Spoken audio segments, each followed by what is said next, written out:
before we start on the next chapter, chapter number 5. I know it's 4 minutes still to go to complete 1 hour, but let's take a break here, 5 minute break here, and then let's start running on the last part.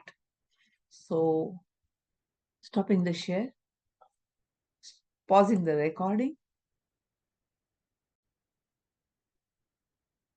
So, let's start on the next topic.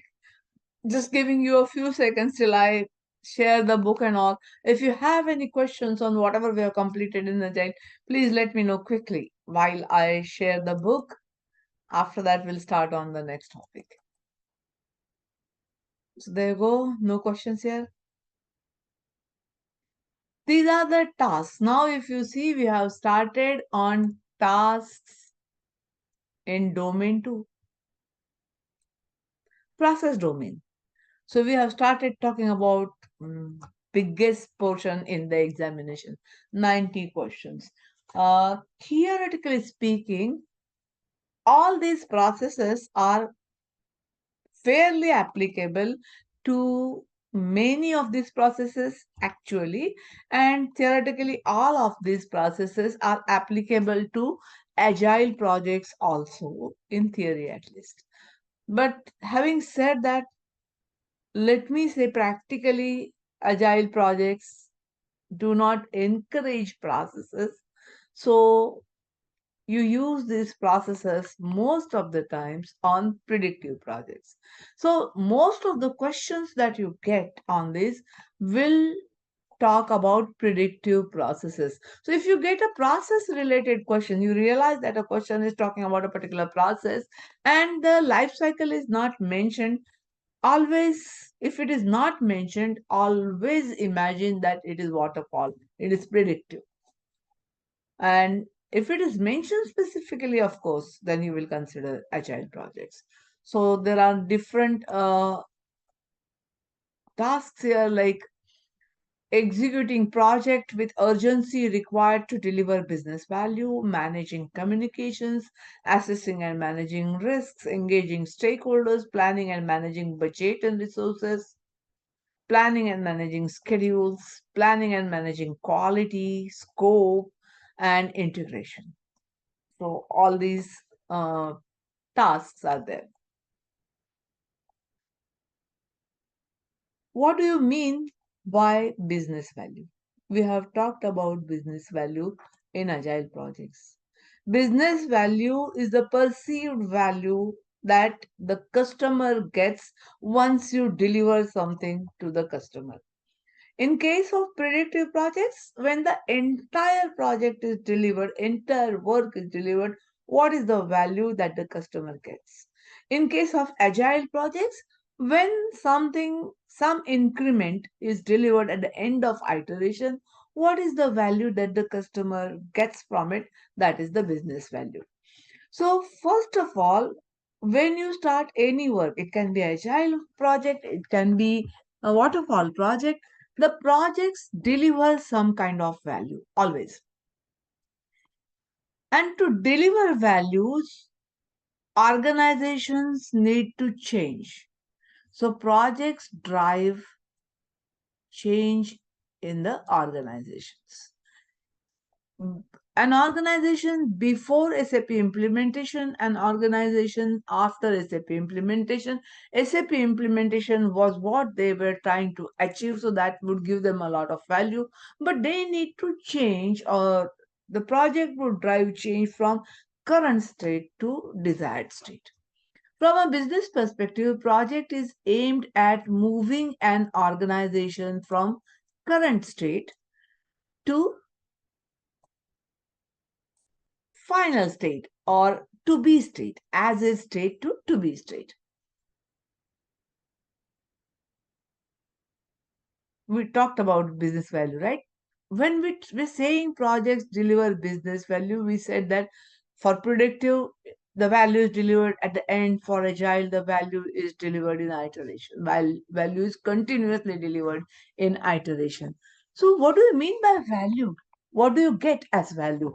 So sometimes the value can actually be counted in some terms. So it's countable, it's tangible.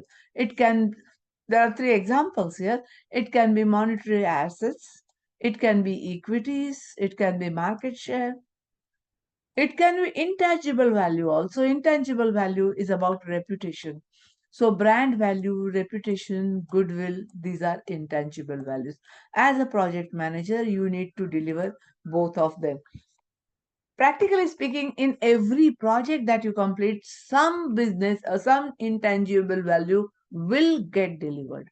Either your reputation is enhanced or reduced depending on what was the result. So, as a project manager, you have to focus on both these things, tangible business value as well as intangible business value. These are the figures we will come back to when needed. So, decision to take up a project. Decision to take up a project is based on two things. What motivates an organization to take the project, and is the current context suitable? So, current or initiation context and the motivators. Let's say I am an automobile company, and for past 25 years, I've been thinking that fuel is becoming uneconomic. So we have to develop an EV. I've been thinking it would be good to develop an EV, perhaps we'll get a good market. And not recently, I've been thinking about it for long. But practically, what happened is with my focus on current business all the time, I always said, let's do it in some time to come. Not now, बाद में करेंगे. So that is how I kept on thinking. Then at one fine day, I realized that there are many companies who have started working on EV. So it looks like those companies will come up with the EV in coming maybe 2, 3 years. They will get the good share of the market, and I will be left behind in competition. I have to take the action now. That what will happen is, for my motivation, I get a context now so that I start the project. My motivation is to stay very clean in terms of all the laws, regulations, and statutory compliance. That is what I want to be. I like it as a company. But there is a new compliance coming up, and I have to adhere to it. I have to start a project for that. So my motivation is one thing which gives support for initiation of a new project, but current context ignites it, starts the project. So there are two things on which the project initiation depends. It's only about that. And now we will start about the other process domain tasks. The first task that we are going to consider actually process, we talked about the urgency to execute, but the first important task is plan and manage communication. You must have heard it many times that communication single-handedly can make or break the projects. It's one of the most important areas of management, and a project manager communicates for almost something like 90% time on the project.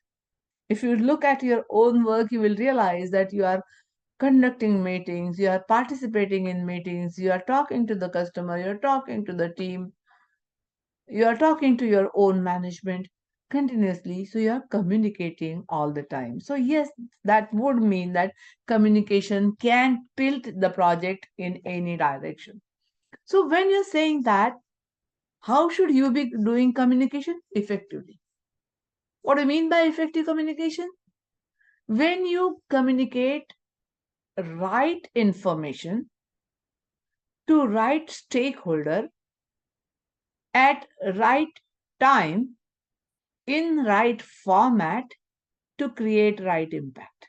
When all these five things come together, the communication is effective. Right information, right stakeholder, right time, right format, so that right impact is generated. Okay, so before I go to the next topic, a question for you, and I want answers on chat from every one of you.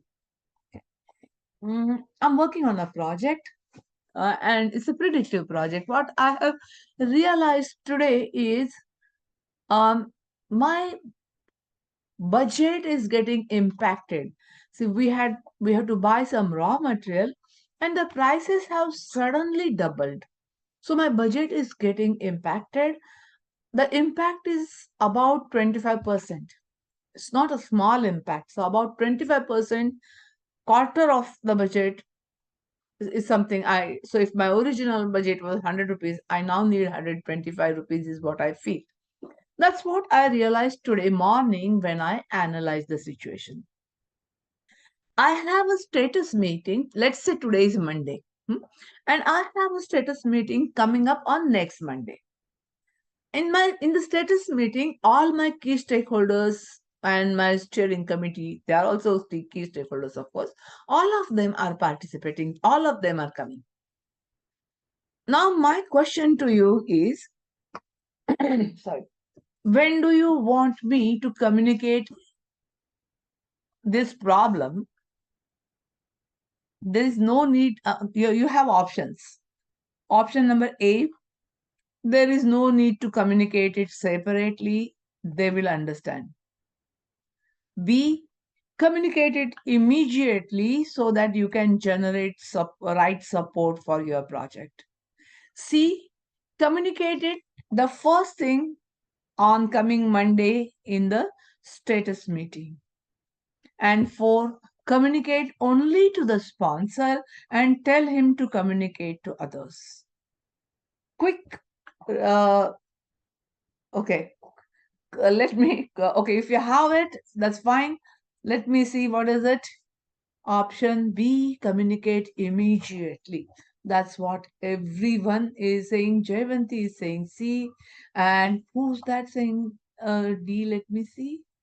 Saurabh wants to talk to sponsor first and ask him to communicate to others. Okay. So let me see if all the answers are there. So friends, communicating first to the sponsor is really a good idea, but the option did not talk about only that. The option said communicating to sponsor and asking him to communicate to others.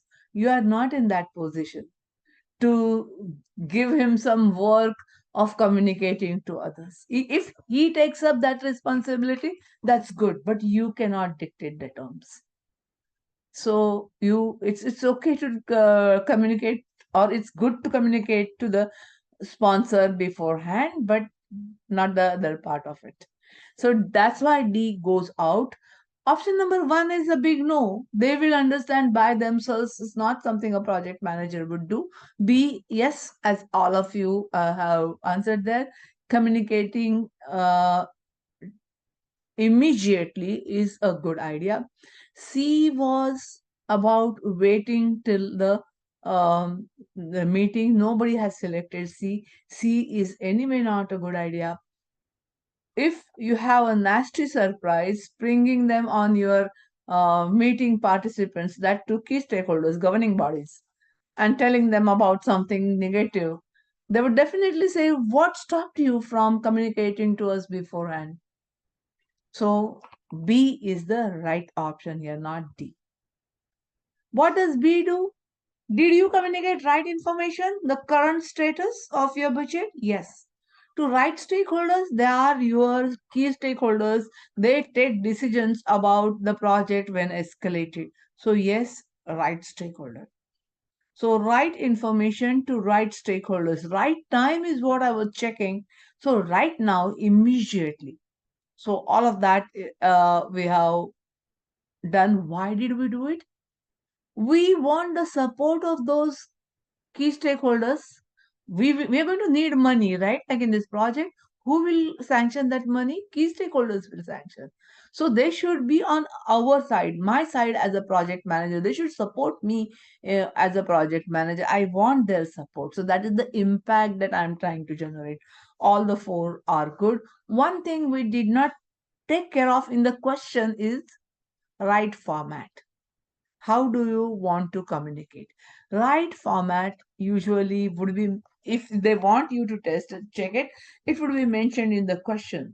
How would you communicate it to the right stakeholders? Options given. If the question says, okay, you have just realized that there's a big negative impact to the budget, how do you want to communicate it to your key stakeholders? If that is the question is not giving you any other details, so you cannot assume anything. And the options are, how do you want to communicate is the question. Come on, you can use the chat to answer this question. Options are: A, face to face; B, on email; C, on phone; and D, face to customer, sorry, face to sponsor, rest of them on email. A, face to face; B, email; C, I forgot what was that. And so C is obviously not the correct answer. And D, only sponsor face to face, the rest of them on email. Okay. So let me see what is the answer. Okay. Now I will want to understand your logic in that case. Okay. So Purva Doshi, why do you want to select D? Only face to face to sponsor and rest of them on email. That was option D. Why do you want to select that? Ma'am, I feel that it is important to talk to the sponsors face to face, but my team members and the subordinates, I can drop them an email. They are not your key stakeholders. Key stakeholders are usually your seniors from your governing body or somebody who are decision makers. Okay, so then in They that are case, it should equally be A. important. Yeah, they are So it equally should be A. important. It should be A. Okay, so now Darshan Yes, ma'am. Parmar, Yes, yeah. ma'am. So Yes, why ma'am. email? Ma'am, because Why in not one, face to face? ma'am, because email would be the official one wherein we can inform each and everyone on the email, and we can also receive whatever their further comments are. Or I would rather write an email and ask to schedule a call. I'll schedule a call wherein we can discuss about the Have possible. you done this sort of a thing before Uh, yes, ma'am. on email? Means I have informed them the emergency on email and also scheduling a call to discuss further on this. The sequence ideally should be the other way around. Okay. Talk to those seniors first. Understand. See, why are you writing this? Why are you communicating? You want their support.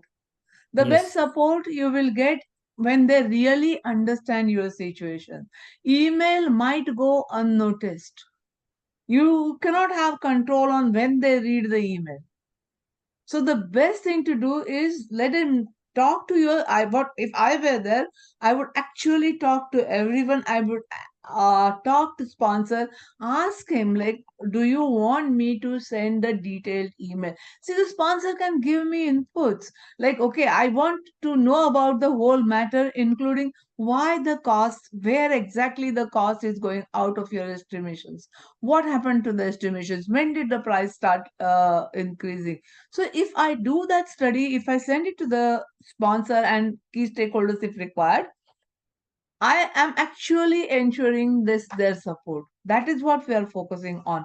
Email ideally should never be, and that's why I said you don't assume anything like he's a senior person, he may not be available, he may be traveling.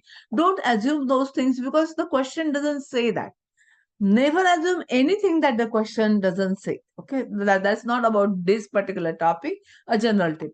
So, and ideally, always remember the best form of communication is face to face. It's Got it, not ma'am. only, I'm just explaining on that further. It's not only to have you safeguarded. Also, there's a record of email that is there that you will do, but that's not the first thing that you have to do. The first thing is your focus is on getting support, ensure that, and then you can write further to our discussion. Here is the details. Here are the details of the budget or whatever you want to write. Okay. So communication can take place in many different forms.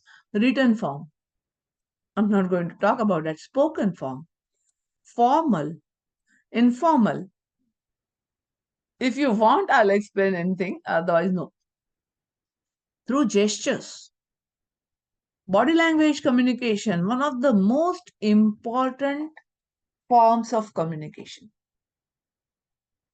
Many times, more than your words, your facial expressions, shake off your shoulders, shake off your head, that tells better than what your words say. So gestures and gesture communication is understood across language barriers. It's about body language. You don't have to explain that when I'm saying this, I'm saying no. People understand that easily. In fact, that is the first form of communication we make with the world in every one of us.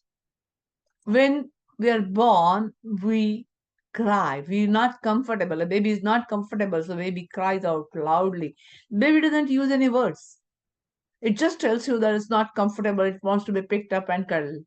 So through gestures is the first communication that baby would most probably make to the world.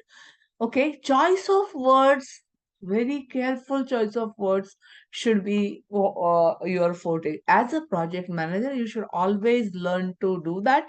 Um, Otherwise, you have to say, so, I didn't mean that. I'm sorry. That's okay.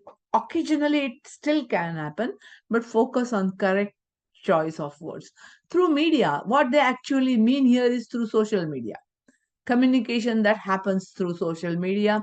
I guess you people can teach that to me, right? Rather than me teaching you. What is your status today on any of the social platforms? PMP training with EPMA? If not, change it. So you will communicate the status to the world. Okay. And what are the communication dimensions? Communication dimensions can be internal, external, formal, informal. Hierarchy focus can be upwards to your seniors, downwards to your juniors, and to colleagues. Horizontal.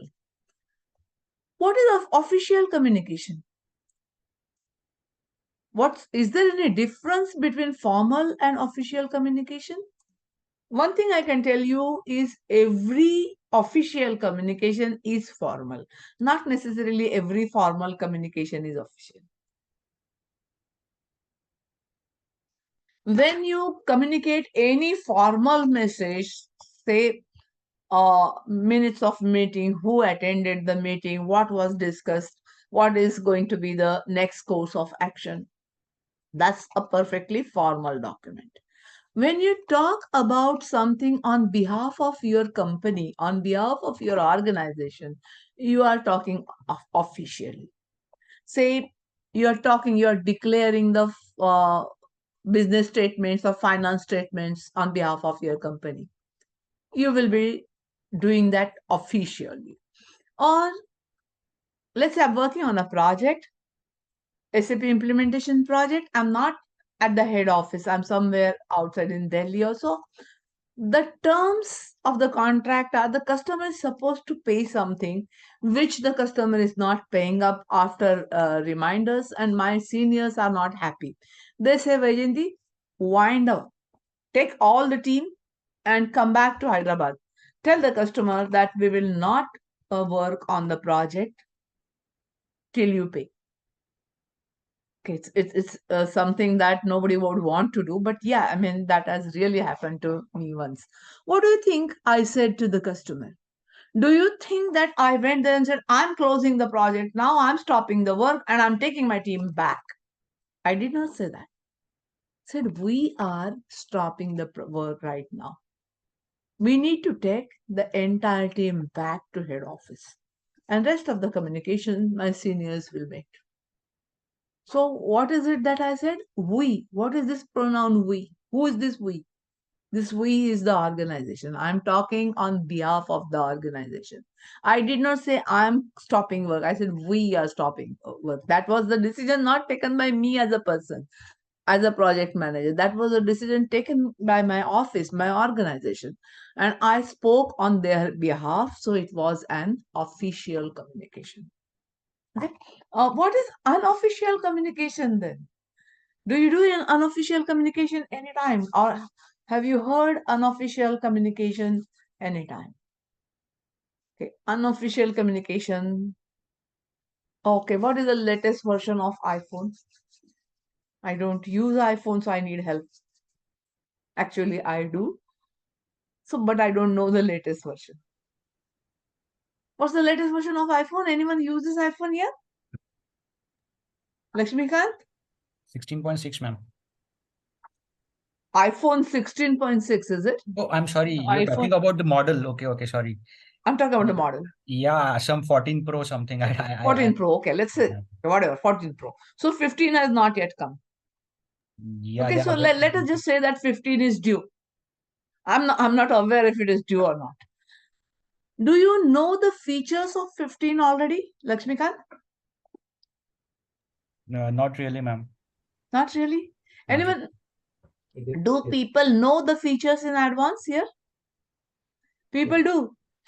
Not that Apple would leak the, Apple will talk about them, but then also people would start talking about the shape, the size of the phone, or maybe the screen, maybe, and more likely than not, the cameras. Where did they get the information? Apple did not publish this information officially, but Apple allowed to leak it so that some interest, some excitement is generated in the market. That's unofficial communication. Most probably, unofficial communication. Oh, it's due on 13th of September. What is due? iPhone, whatever, 14, 15, that is. Okay, good. So, such communication, unofficial communication, typically is generated on purpose, leaked perhaps on purpose, so that some excitement is created about the product. So, especially when you want your product to sell well, you might be doing this. Okay. Okay, 5 C's. Misunderstanding could be reduced and communication can be improved by using 5 C's of communication: correct grammar, concise expression, all of these are C's. Correct grammar or spelling. Is that important? It does create some impression. So I'm aware that gradually this bias is reducing. People really don't talk or really don't think about very clean grammar, but if you really take care and speak grammar or write grammar, more than speak, write grammatically correctly, that does generate a good impression for you. Concise, this is one I always find contradictory. Concise expression, these such things I've already always copy pasted from the PIMBA. Concise expression and elimination of excess words. What is it trying to tell you? Be to the point. That's the whole story. Be to the point. And just to say be to the point, they're saying concise expression and elimination of excess words. They are using so many excess words in this particular point. So I want you to remember that excess words are not good. This example you should relate to. Clear purpose and expression directed to the needs of the reader. You are writing an email, let us say, to your customer, and you want your customer to clarify some requirements. If there is somewhere your work is getting stuck, you need some clarification from the customer. So, what will you tell the customer about? Will you start talking about the Chandrayaan and the soft landing on the moon? That's not required. So, understand what your communication, especially if you're writing email, understand what your communication is about, what the reader needs to know so that you will get your job done. Effective communication is what we're talking about. So ensure that you make effective communication coherent, logical flow of ideas, especially when you are writing about multiple points. Ideally, if those points are very diverse, it actually is good. If you're writing email, write one email, one subject. That's the best thing that you can do so that everyone, every point gets good justice, good exposure. Practically, sometimes there are too many points, it's not doable. So, in that case, at least the points should be logically arranged and controlling flow of words and ideas. Just going on and on and on about one topic and on the other topic, just winding it up in about two sentences. So, what is really important might get missed out. So, control the flow of words logically and write in a way that customer or recipient will understand what you are trying to say. Especially if you think about email communication, there are many things that we can do to improve the communication. How many times I know that there are ready-made tools now, but on top of it, how many times you have missed out writing the subject line? Just sent an email and then realized that, oh, subject line was missed out. You write that I'm attaching a file and you forget to attach the file. Something that each one of us must have done at some point in time. So that is something you should avoid if you can, so that communication becomes more effective. If that kind of emails, let's say I'm attaching a file, is what you say, the file is not attached. If it happens once, it's perfectly understandable. If it happens twice, it's okay. If it happens repeatedly, effectiveness of your communication will go down. One more thing that I have suffered with is, okay, as I said, I was working on SAP implementation with Hyderabad based company. So every other team member would be a Srinivas. And I had some two Srinivases in my team. And my team was, one of my team members was writing an email which was supposed to be only internally for the team. We did not want the customer to read that for, I don't remember the reason actually. And as Murphy's Law is always with me, there was a Srinivas on customer side also. So you know what must have happened. The email that was not supposed to go to that Srinivas was accidentally sent to that Srinivas, and then I had to say sorry 1,000 times. So that is what needs to be avoided. That doesn't create a good impression about you. So practically, these points are more important than your examination about communication and such things. Yes, Vishali? Just wanted to share one example actually, which happened with my team member. So I was working with the team, and you know these forwarded messages are there. So at that point in time, those forwarded emails used to come down on our emails as well, the Outlook. And one team member accidentally sent across that email, that forwarded email, to our global stakeholders. And and it was something related to some, I don't remember that, but it was something funny, and that was in Marathi. And literally those global stakeholder had come to me asking an explanation what exactly these means. So Ooh. it's that was really funny. And as you said, I had to apologize them 100 and 1,000 times, saying that every time whenever I used to meet, I always used to apologize that. But then since then we just discarded about those things, and we had some strict instructions to the team. But Strict yeah, policy. Yeah, that's yes, what. yes, yes, yes, yes. Another incident which I remember is while writing an email, and this I really follow, that you write the recipient's name at the top once you start the email, and then you come down to the body of the email and write the subject and the body of the email. Sometimes it happens that you are in the middle and accidentally it is being sent. Then again you have to rewrite an email. So now I've made it a rule that I don't write the recipient's name.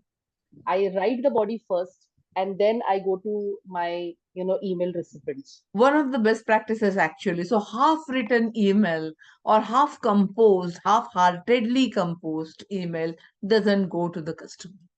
So writing, what I many times do is I write the email of the recipient at the top of the email so that I can just copy paste it, but or cut paste it rather. But I don't write it in the to field so that it doesn't go accidentally. So right, that's one of the best practices. One more best practice perhaps you might want to think about is checking which is the email you are replying to.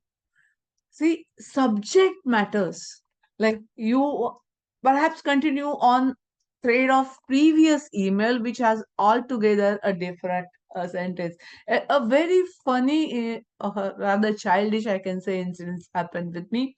Um, as in EPMA, when any one of you writes an email to me saying I have passed PMP, that is something that really makes me happy. I immediately respond back with congratulations. So, and I follow it up with sending a mail to the entire group. So and so has passed, and I'm really happy to share that with you, etc. So that's what I used to do, say about 5, 6 years back. Then suddenly I received an email saying, ma'am, in my batch, everyone who passed, you congratulated them on the batch email group. You did not congratulate me. I passed the examination last week. I communicated to you, but you did not respond. So I said, I obviously felt very bad. I apologized and I looked at my email. Why did it happen? So this person had taken 3 mock tests. For every mock test, he had written an email to me, my score in mock test number so, and your suggestions, ma'am. And on the last third mock test, after that, he went and took the examination, passed. He just replied back to that mail, mock test number 3, and your suggestions. So it was not very correct on my part also. I thought that he just formally saying thanks for that. Let it be. And I did not open that email. So that is where he was responding. So ensure that you use correct subject line or you respond to the correct subject line. Then 5 C's of communication are followed by following communication skills. Active listening. Active listening is hearing the words and hearing between the words also. Sometimes the words are saying something and the team members or the customer actually means something different. I'm trying to push my team to do a little bit of more work today so that in tomorrow's status meeting I have something to show, but my team is really tired. They say yes. The words they use that yes, Vajanti, we will do. But if I look at their tone, okay, yes, Vajanti. If I listen to that tone of language, if I listen to their body language, I know that they are trying to tell me that it is really beyond our limits. We're not sure whether we can actually do a good job or not. So, listening actively is definitely hearing the words that are said out loud, but watching, understanding the body language communication, also awareness of cultural and personal differences. Something that almost all of us are taught about now. Even if you think only within India and across the country, if we have team members from the very different cultures people come from, and you can't say one culture is good over the other, so you have to take care that you understand all the cultures. identifying, setting, and managing stakeholder expectations.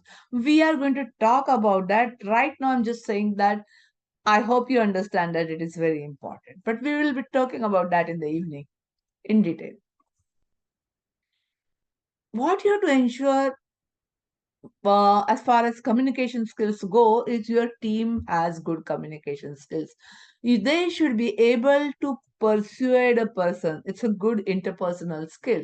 They should be able to motivate. They might need to motivate their junior team members. They might need to, in fact, motivate the customer. They should learn coaching. This is very good to say theoretically. Practically, it takes time. So you need to allow that time to team. Negotiation skills, one of the most important skills that everybody should have. Project, no project, manager, no manager.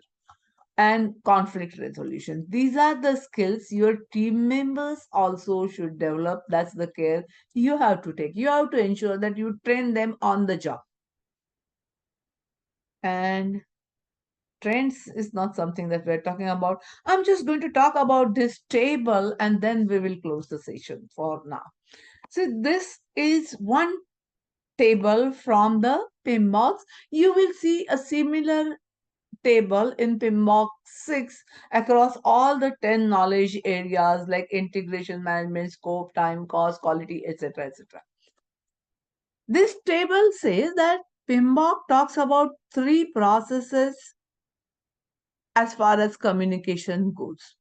I don't want you to remember the name of the processes and things. I just want you to understand what PMBOK or what are the processes that are useful in communication management. So first process is about planning communication. Second process is about carrying out the plan. And the third process is ensuring that I have carried out the plan correctly. Now, again, to go through them quickly. First process is deciding who needs what communication at what point in time and in what format. Do you realize that we are talking about effective communication? Who needs what communication at what point in time and in what format. My sponsor needs a project status report on every Thursday in his email. That would be a communication management plan, one part of communication management plan for my sponsor. He might need other communication. So for every bit of communication that he needs, I will have a similar plan for my sponsor. So for all my important stakeholders, key stakeholders, not only key stakeholders, other stakeholders like vendors also. Vendors need follow-up. That's a communication management plan. So I'll make a communication management plan. If you in a very small project, you don't need to do it formally. After that, it's a good idea to do it formally. You might use a spreadsheet or Excel sheet, like either Google spreadsheet or Excel sheet. You don't need to show it to anyone necessarily. It's not for getting approved. It is for you to understand what you are doing, whether you are on right track or not. So write down all your stakeholders and their communication needs in the format that I talked about. So that will be your communication management plan. Now I have written that my sponsor needs project status report every Thursday in email. I have to ensure that he actually gets that. Making plan is good, but that's not sufficient. I have to also ensure that he actually receives that plan. That is managing communication, actually delivering the communication management plan. I have to ensure that the communication management plan actually happens, actually gets carried out. It's not that I have to do the job every time. I have a team. I can tell the team, you have to send this email to the sponsor every Thursday. Keep me in CC so that I know that the job is getting carried out. And knowing that the job is getting carried out is equally important. Checking what did you want to happen? I wanted that the sponsor should get that report every Thursday. Is it happening? Monitoring communication. ensuring that your plan is getting carried out well. So with that, friends, it's 12:20. We have not finished communication management, of course, but we will do that in the evening session. In the evening session, we will be completing communication management, we'll be completing stakeholder engagement, and we'll see if we can do a little bit of risk management. Okay, so with that, friends, let us stop the morning session here. By evening, we will have completed half of the training. Okay, so let me stop the recording here.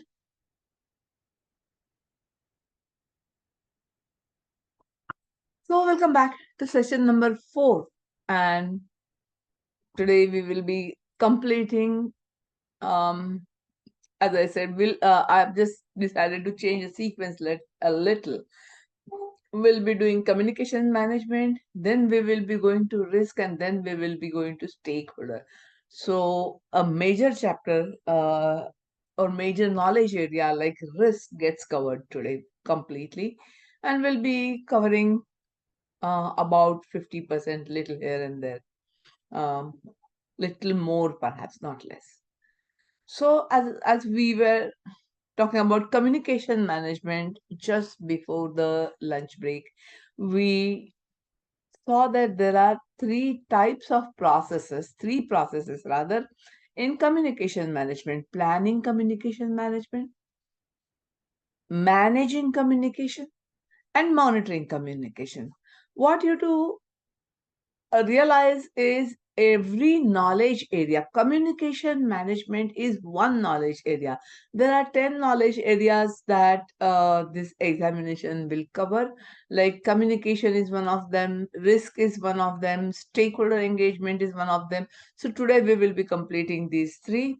Then maybe on coming Saturday we will be completing scope management, schedule management, cost management, quality management, integration management, procurement management. Procurement management maybe will complete on coming Saturday or Sunday. So all the 10 knowledge areas besides Agile are this way, and we'll be covering them as I in a sequence that I told you. Each of these knowledge areas will have minimum one controlling process.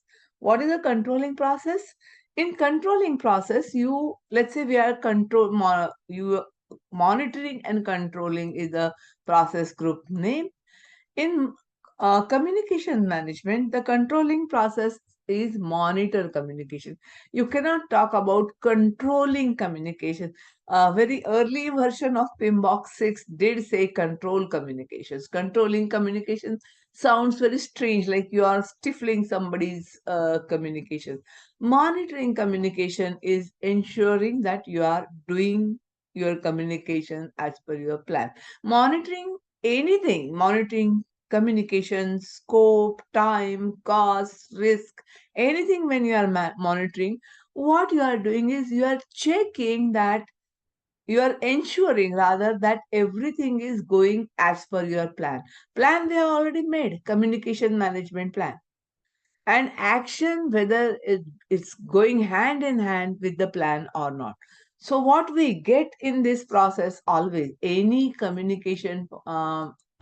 any controlling process always is, give me a few seconds. Yeah. What we are doing, we are checking our plan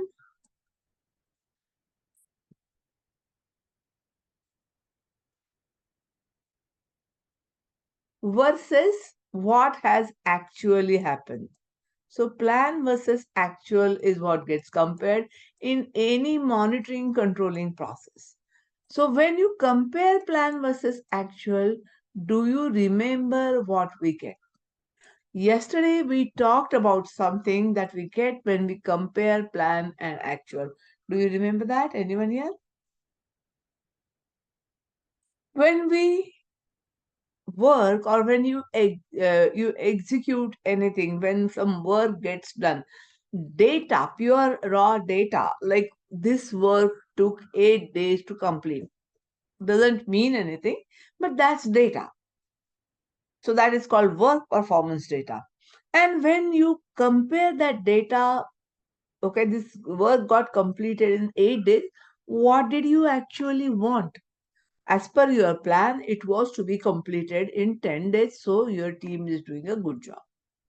Right? So, what was your plan? What has actually happened? When you compare these two things, what you get is work performance information. Data by itself is pure raw number. It just tells you what it is. It doesn't say whether it is good, whether it's bad. On the other hand, when you compare it with plan, you realize that it's either good or not bad or whatever.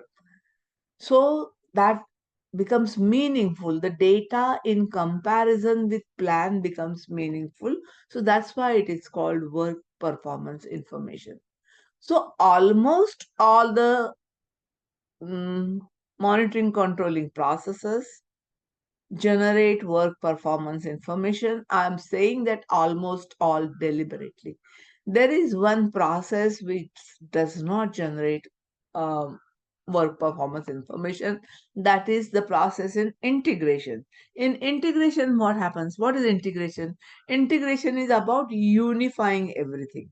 So when we think about integration in monitoring and controlling, what are we doing? We are integrating all the other monitoring controlling processes like cost control, schedule control, scope control, monitoring communication. All of this we are unifying. We are not producing anything there. So we are actually taking the work performance information in and we are making a status report. So finally, we were talking about status report. Where does it come from? It comes from integrated work performance information. So it comes from integration. So every time we see a monitoring and controlling process, I want you to remember this is where the information comes out, which is useful for understanding project status.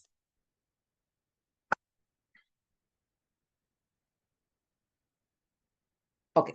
Having said that, the first process creates communication management plan. Communication management plan is one important artifact on your project.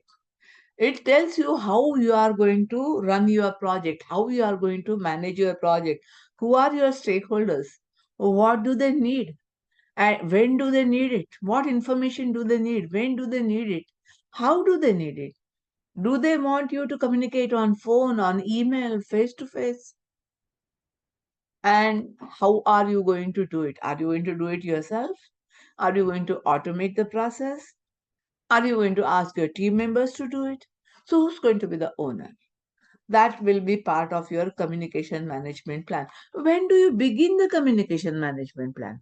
The communication management plan actually begins with the project itself. If you remember yesterday's example where I said, I received an email first thing in the morning asking me to manage a big project from a certain respected stakeholder. What I want to do is I want to see how I can thank him. How can I thank him? He's a very senior person. I cannot simply go call him or go knock on his cabin and go in. I need to take an appointment with his secretary. So what I'm making is I'm making communication management plan. I'm thinking about how the stakeholder would like to receive the information. So it begins very early. When does it stop or when does it close? It closes with the project. Because till the end of the project, in fact, when you close the project, that time also you are communicating to people. We are closing the project. Here is the success or success report or project audit report. So last thing on the project is also communication. That's why it actually lives all life with the project and it's a living document again. See, a stakeholder's requirements might change. So you have to update it. You get new stakeholders added. They may need different types of communication. So this plan gets updated. So this is a plan which is actually a living document. And one more thing you have to remember is this is a plan which is a good tool for deciding whether your project will really be successful or not, because we talked about it. Communication makes or breaks the project. Okay, and that is what the questions will also try to probe and find out. Are you aware that this is a very important plan? One more thing which is not in the context of communication necessarily, any plan gets updated. This is communication management plan. When you are working on a process called plan communication management, what will be the output? The output will be communication management plan. That is what will come out of it, isn't it? So that communication management plan, or any management plan for that matter, scope, time, cost, quality, any, when that gets updated, what will also get updated is your project management plan. Did we talk about the project management plan yesterday? We said that project management plan is a big container of plans. So any plan which is inside gets updated, the PM plan will get updated. This structure is specifically for examinations. Practically, it doesn't make any sense whether they stay together or they stay separately. So for examination, you have to understand this structure and this relationship. Okay. So when you are making a project management plan, what do you need? When are you making it? You are making it end to end. Anytime you realize that somebody needs communication, you are updating that communication management plan. So when you begin, you usually begin with the sponsor. What communication sponsor? What's, because that's how you come to know about the project. So you will begin your project management plan with a charter. You will need a charter to understand who are your key stakeholders, who's your sponsor. By the way, sponsors can be a group of people also. So, who are those key stakeholders and what are their communication requirements is what you might need. Then, out of other stakeholders with whom you are continuously collaborating, trying to communicate, they will be part of your stakeholder plan. May not necessarily be very early stakeholders who are part of your project charter. Think about important vendors. So, stakeholder engagement plan and your team. Resource management plan. These become two key inputs. I'm not saying these are the only inputs, but these become two key inputs. Again, what do you communicate with stakeholders? You want to talk about requirements, you want to talk about issues, risks, you want to communicate all of that. So, requirements documentation, the others are not listed there. Requirements documentation, issue log, lessons learned register, so that you know you need to communicate something. What is it that I'm trying to tell you here? I'm trying to tell you that the list given here is just example. It's not a complete exhaustive list. There cannot be. So such documents also you will need for updating your communication management plan. Then you are communicating. So people are in question. You're communicating with people, obviously. So, what type of communication do you want to make? It will depend on what type of communication technology is available to you. It's a part of EEF. What are the communication policies? Uh, Email writing policies. Many companies, many organizations would require you to have a specific signature. So, what are such policies? You want to communicate with people. What are their risk thresholds? Or what are the established communication channels? What are the tools? How do you do distributed communication? Do you make VCs? Do you communicate only on email? Can you also communicate on messengers, etc.? So all of this you will need to consider. Not only that, if you think about OPAs, templates is what you have to use while communicating. The reports are to be formatted using this template. Emails, if you have to send, you have to have signature in your email, which should be so such specific colors, specific font size, etc. So that's a template. It's a part of your OPAS. Now, how do you actually take care of your communication? When you are communicating, you always should be ensuring that people who know how to communicate do the communication. Sometimes some people are used to writing absolutely terse statements, not really very eloquent at communication. So they, when while talking also, they tend to be very terse. They may not make good communicators. So if you have such team members, your focus should be on improving their communication skills and ensuring that they do not do important communication because they don't mean to, but that does have negative impact if their language is not very clearly understood, if they are not communicating lucidly.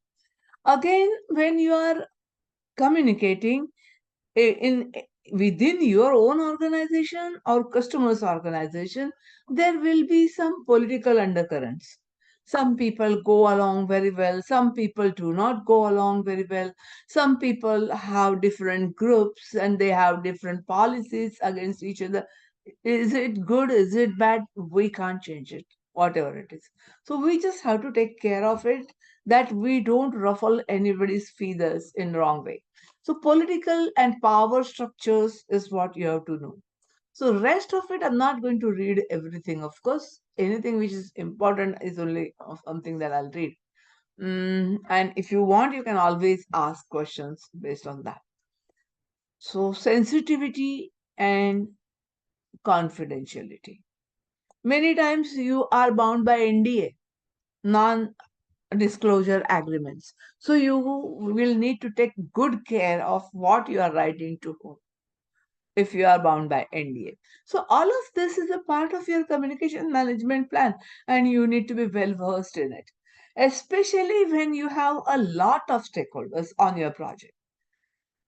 You have to take a really good care, because what happens if you have multiple people again going forward can communicate in multiple ways. That might actually mean that the information gets distorted and that can trouble you. So you have to have a grip on how many channels are there. I don't know if you have played that Chinese game of communicating a message in a big group of people. You tell a message to someone who's sitting next to you, and you ensure that nobody else hears it. And then that person tells the same message to the next person. So at the end of it, the message is totally distorted. So that is what you have to also realize, that that can happen on your project also, and especially if it is harmful to project, you have to take care. So how do you realize how many channels are there? So channel, when two people are communicating, there is one channel between them. I'm communicating to you, you are communicating to me. So if there are two people, A and B, there is one channel between them. The point to note is number of channels increase very fast as you add stakeholders to your project. If we have three people, see, if we have two people, there's only one channel. So if we have three people, how many channels will there be? If we have three people, there will be A to B, B to C, and C to A. There are three channels. What I want you to check and tell me is, if we have four people, how many channels will be there? On chat, please. Make it fast. If we have four people on our project, four stakeholders, A, B, C, D, how many channels of communication will there be? Okay, all of you are good at that. So 6 channels. I'm sure you must have used the formula. The formula here is N into n minus 1 divided by 2. So 4 into 4 minus 1, that is 3, divided by 2. So 12 by 2 or 6. Okay, if you get a numerical like this, it's good, isn't it? Numericals these days you hardly get is the feedback. Maybe one numerical, that too very simplistic numerical, but not on communication. Communication model. Communication model that we are thinking about is a simple sender-receiver model. It's also recognized as sender-receiver model. So what is it? Sender sends a message, receiver receives a message and communicates back to the sender. So ideally, we are going to talk about this, but at the minimum basic, this is sender, this is receiver. So communication doesn't get completed till, okay, sender sends a message to receiver, receiver understands it and communicates back to the sender. So, till this happens, the communication loop is not closed. The loop has to be completed from both the sides. So, here what's happening. Let's say there is a sender. Sender gets a thought in his mind. Now, let's say I'm the sender. My background, if you want to know, is I told you yesterday also. So let me repeat. I come from a typical middle class, white collared Maharashtrian background. So I get a thought in my mind, and that thought I need to encode in words. So, which language I will get my thoughts in? That is my question to you. Which is the language in which I get my thoughts? Want you to think and answer on chat.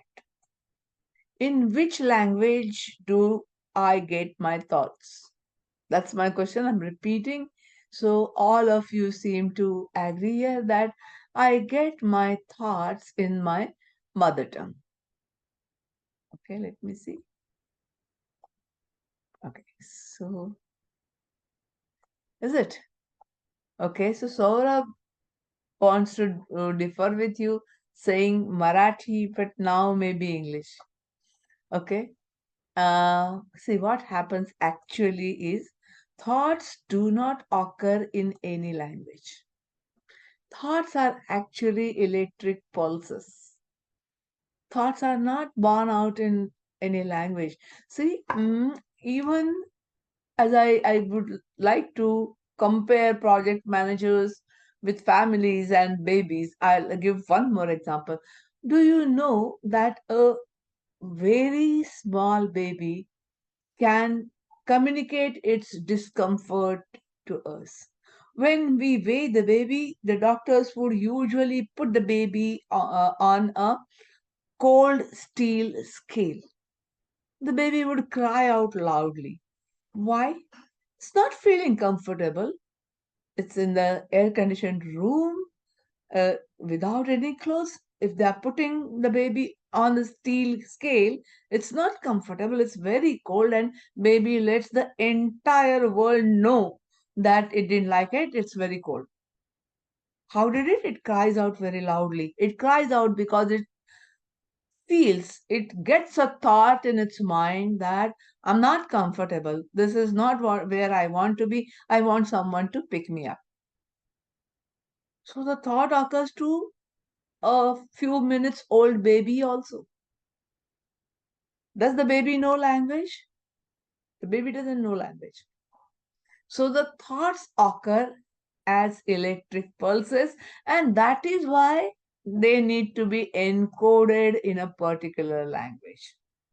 Our minds, our brains are absolutely fast at doing this. Without we realizing that we have a thought, it translates that into a language that we know.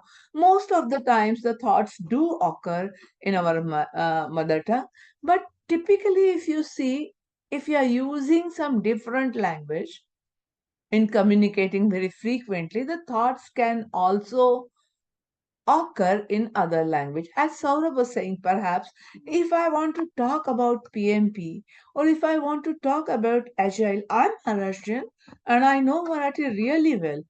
But on top of it, without getting an English term out of my mouth, I'll not be able to talk about Agile most probably. Because I'm used to thinking about that particular topic in English. So thoughts can get converted, encoded in any language that my mind finds suitable. Yes, Tatara. Tatara, you have raised your hand. Yes, ma'am. Go ahead. If a person knows, let's say, 3, 4 languages, okay, as you said, the electric pulses immediately in which language it actually feels in mind that okay, is it mother tongue is it or Usually mother tongue, yes, but if typically when you have a business language also, like your mother tongue is something different, but constantly from every day for last, let's say, 25 years, from morning 9 to evening 5, you have been communicating in English. So naturally your thoughts also will get encoded in English. That's what I was trying to tell you. so mother tongue will not come in first place in In such that case. case, no, not necessarily. But if you are very specific about it, that I should uh, always give priority to my mother tongue, your brain will think differently. It's everybody's brain that makes the decision in which language the thought should get done. Okay, okay, thank you. So I get that thought in my mind. Now I have to communicate that thought to you. So let us say the thought that I get in my mind is I should ask all these people to go through the video link that my team has sent you, complete your application in a Word document, send it to Aditi by Tuesday evening, before Tuesday evening 5:30. I need to tell you is what I feel.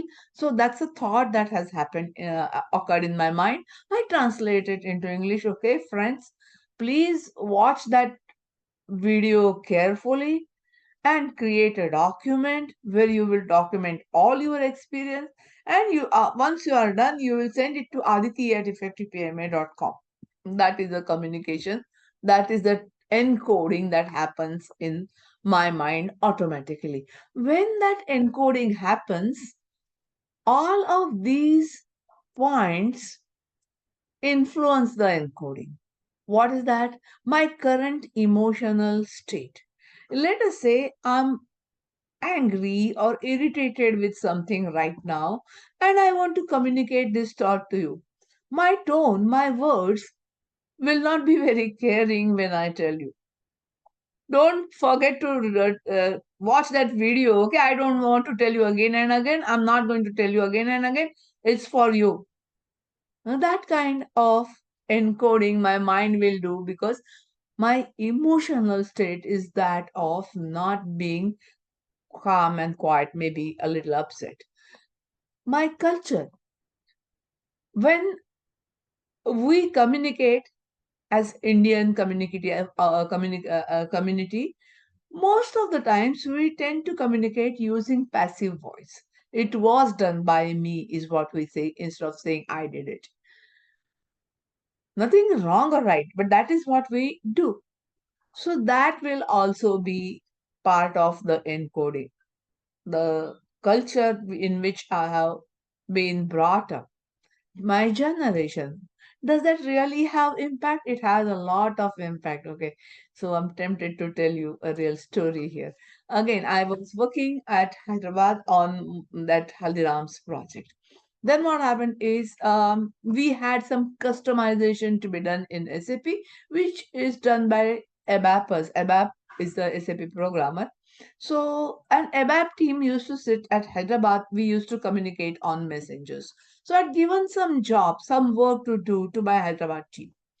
And I was expecting some communication from them, and we had internal messengers. So I received a message from one of the girls sitting in Hyderabad, and that girl was saying on the messenger, she said, UT, unit test? What does this girl want? Okay, think about this. Like, this is something like maybe 10, 15 years back or little more. That girl is barely touching her 20. I am a little away. I'm just shying 50. So it's a big difference. What does this girl want? UT? What unit test? So first of all, I'm under pressure of work. On top of it, she's communicating cryptically. I didn't like it. So see, actually, I am somebody who's a very senior person in age. I should have shown the maturity, but in my irritation, I did not.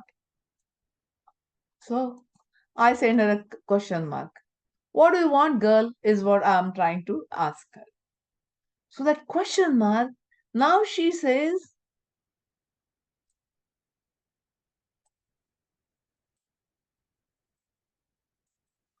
RUT?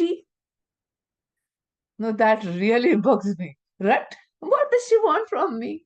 So now I pick up that phone, and as soon as she picks up, Savita, what do you want, my dear girl? Do you think I have time to play this message all the time? What do you want? Mom, I was just trying to check. Are you there? That's what I asked you. Are you there? So that is generational gap, isn't it, in communication? So my generation's terminology is going to reflect in my communication. My national preferences, my professional preferences, the vocabulary that I have, my gender bias that I have, everything will impact the communication in the choice of words, the choice of tone, sometimes being very brisk to the point, harsh. That's all of that is me. So I will communicate the way all of this impacts and tell you that remember to watch that video on Monday. I want you all to complete your application forms in Word document, send it to Adit.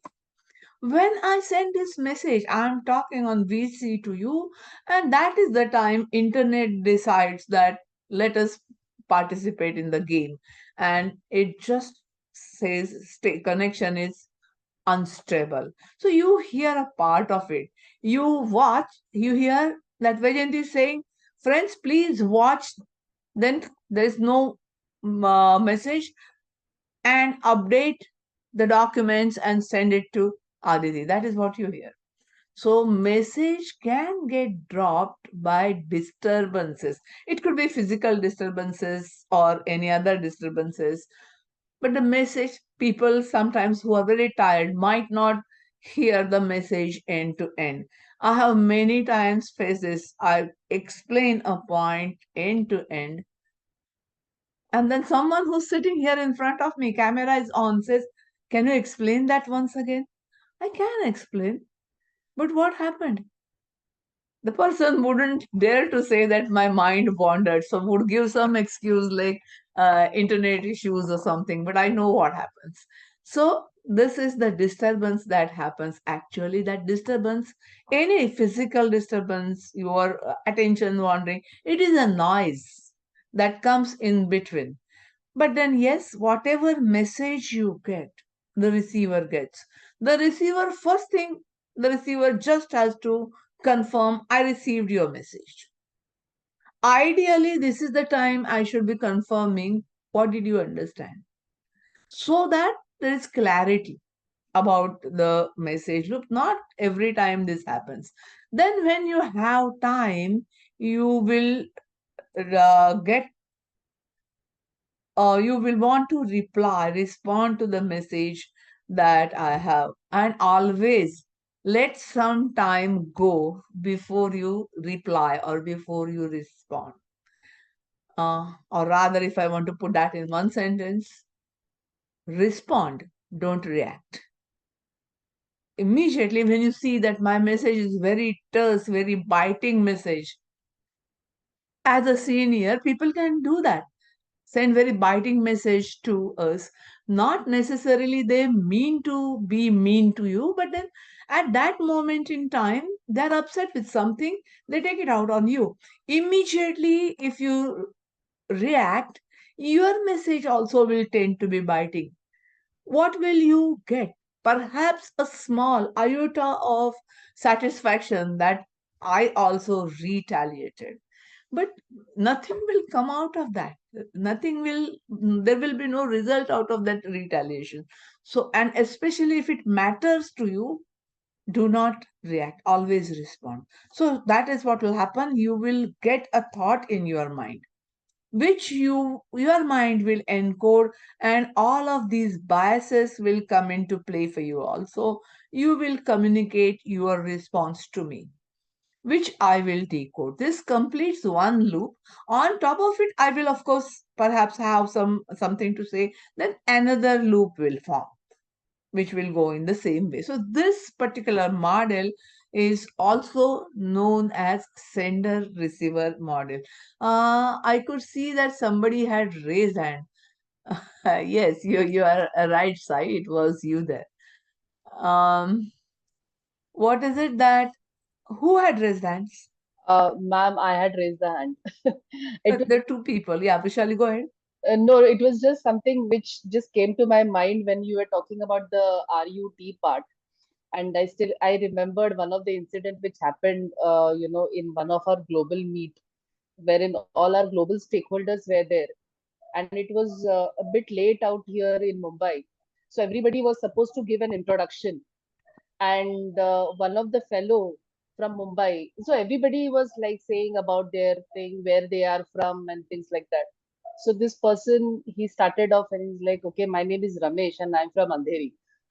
So that was something like instantly which came, in in that, and everybody were like, exactly where exactly you're talking about. So, I just remember that. Yeah, so you should take care of your audience. They may not know what is Andheri. Even that it's a name of a place. Okay, yes. So somebody else along with you also had raised your hand. I don't remember who. So if somebody has a question, please raise your hand again and let me know. So if you don't have a question, let us go ahead. So that's about planning communication management. What are the remaining things that happen? Once you have a plan, you ensure that you are actually communicating as per your plan. There will be some communication which will happen out of the plan, because last minute something goes wrong, or something that you did not expect happens. That won't be part of your communication. So that is also communication that you will have to manage. So when you are managing communication, when you are actually distributing communication, you are mainly carrying out planned activities. But yes, there could be some unplanned activities, and you have to be very careful about those unplanned activities. What happens in unplanned activities, if they are something that happened in the last moment, something that you do not want to happen, it can have impact on you, and the communication can go wrong. So you have to remember the sender receiver model. You have to remember that whatever happens, I don't need to communicate instantly. I can always wait, take a few deep breaths, and then communicate. Nothing will go wrong in 3 seconds. So do that and communicate well, and continuously, while you are planning, while you are communicating, what do? You monitor the communication. It's not that it will always happen. It actually never happens. You plan the communication, then you execute the communication, then you carry out the communication. No. While you are planning the communication, okay, I'll write it. Here again, while you are planning the communication, you will monitor.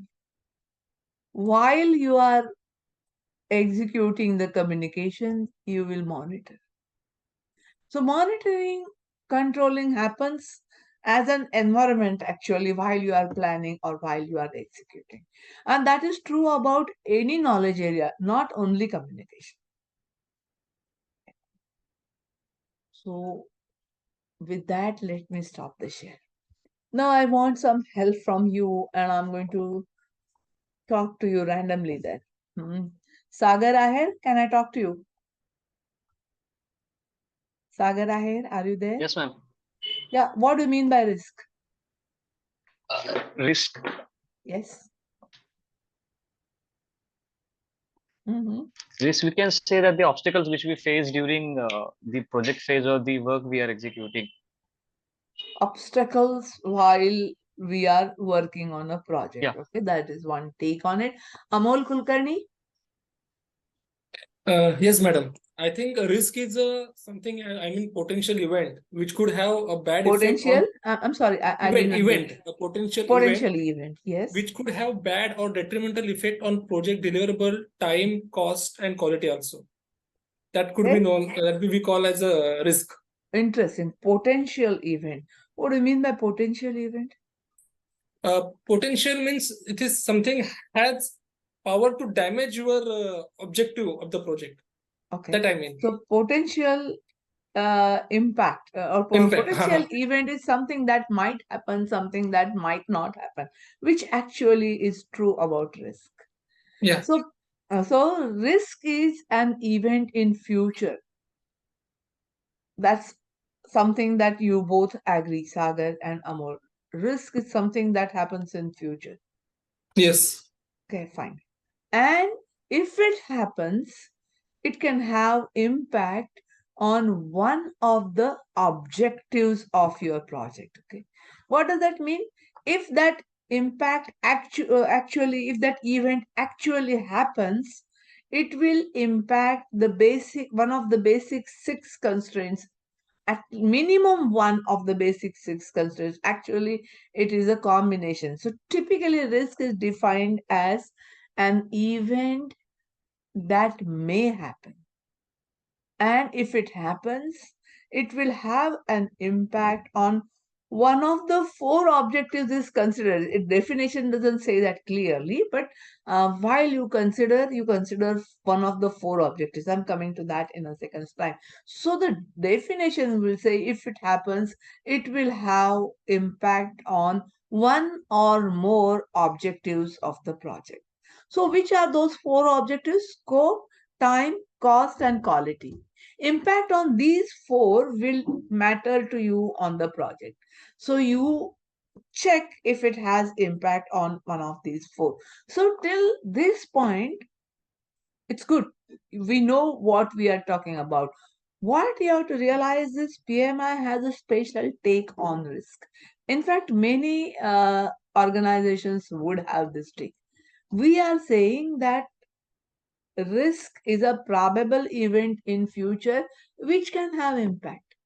When we say impact can be positive also, impact can be negative also.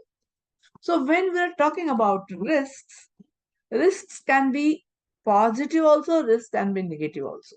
So opportunities as well as threats, both are called risks. Friends, this is Satish Kamath from Effective Project Management Academy. Many people want to do PMP trainings and they would like to know same questions, different people, and instead of every individual calling again and again on different days, what we have done is we conduct 1 hour introductory session for knowing what we cover in PMP. So in this, please join these 1 hour sessions and you will come to know what is PMP, what is expected while studying PMP, or what are the requirements from PMI side, how to apply for PMP, and all this you will know in real time because this is a real time 1 hour session for letting you know what is PMP, how to study, what benefits are there from PMP, how you will gain from PMP, how much does it cost for you, and how much time you need to spend for this. And also, of course, I will be telling you some simple tips for passing PMP. So this is what is the intention of this 1 hour session. Please join today on the following, call us on the following number.